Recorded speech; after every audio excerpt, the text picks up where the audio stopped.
Hey everyone, welcome back to Corporate Decoder. Today, OTLK just filed a notification about regaining stock listing compliance, and I am seeing a sign that could be a green light for investors. Quick note, this is not financial advice, just my take on public filings for educational purposes. The company successfully dodged a big bullet, and it looks like they are turning a corner. This filing is a current report, which means it's about a really important event that just happened or is happening now.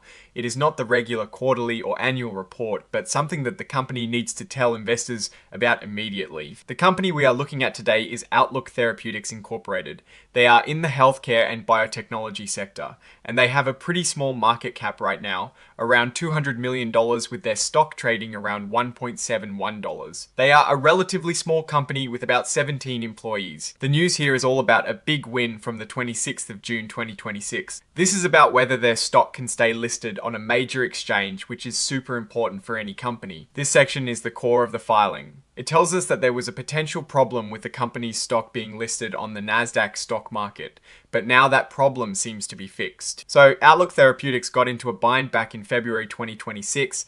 The Nasdaq, which is a big stock market where their shares are traded, told them their stock was trading too low. The rule is that a stock needs to stay at $1 or more for 30 days in a row. If it doesn't, they can get kicked off the exchange. This is a pretty common problem for smaller companies when their stock price struggles. Think about what happened with companies like Radio Shack or even Sears in their struggles. Many companies that get delisted can have a really hard time recovering. But here is the good news. On the 26th of June 2026, Outlook Therapeutics got another letter from Nasdaq. This time, it was fantastic news. Their stock price had been $1 or higher for 10 days straight, from the 11th of June to the 25th of June. This means they met the requirement to stay listed. The Nasdaq staff said this issue is now closed. This is a huge relief for the company and its shareholders. It shows they were able to turn things around in a pretty short amount of time.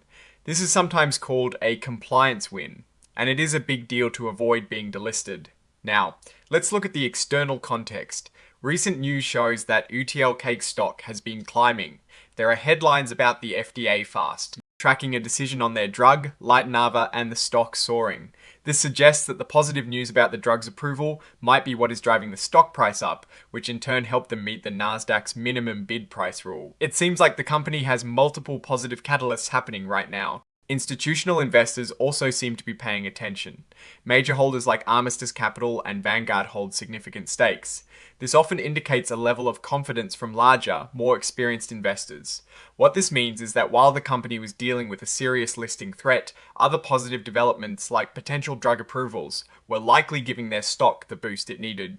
It's a good sign when a company can overcome a major challenge like this, especially when it's driven by underlying business improvements rather than just hoping the stock price goes up. My take on this filing is quite positive. Outlook Therapeutics has successfully navigated a critical hurdle that could have seriously damaged their business and investor confidence. The fact that they regained compliance with Nasdaq's minimum bid price is a testament to their ability to execute, likely fueled by positive developments in their drug pipeline, as suggested by recent news.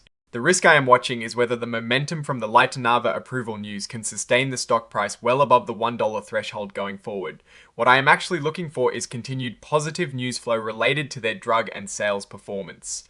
Oh, and the research tools I actually use are linked in the description. They help keep this channel going. That is my take. Stay decoded. If you found this breakdown helpful, please like this video and subscribe for more corporate filings analysis, and join our Discord community linked in the description.